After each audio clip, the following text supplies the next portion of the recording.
Our third pick in today's episode sees 5th place Newcastle playing host to 17th place Wolverhampton.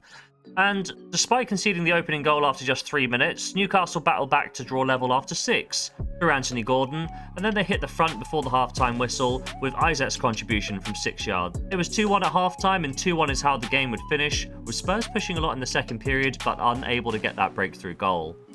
In terms of form, that does mean it's 5 wins in a row for Newcastle, and that's by an aggregate score of 15 goals to just 1. They host a Wolves side who were taken apart in their last match against Nottingham Forest, losing 3 goals to 0.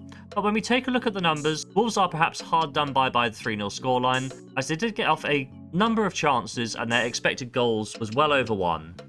In terms of form, this loss broke a 3-game unbeaten run for Wolves, form which had been good enough to keep them out of the relegation zone in recent weeks. When we look at the head-to-head record, Newcastle did pick up the win, although it was Mario Lemina that opened the scoring for Wolves, and looking at the stats, they were the much better side in the first half.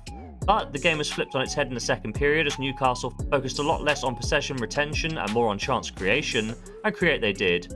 Goals from Shah in the 75th and Barnes in the 80th minute saw the Magpies win 2 goals to 1.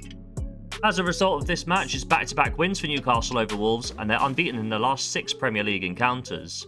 My prediction for today's game is that Wolves have benefited from the new manager bounce in games against Leicester and Manchester United, but Newcastle are a different challenge entirely, and they are in some sparkling form right now. This match also takes place at St James Park, which is promising for Newcastle fans as they have the 5th best home record in the division, with 5 wins, 2 draws and 2 defeats. They are also allowing the second fewest goals at home too. Wolves have a bottom half record and have won just 2 of their last 10 away matches this season, so for all these reasons I'm going to be backing Newcastle to pick up a win for a full stake in bet number 3.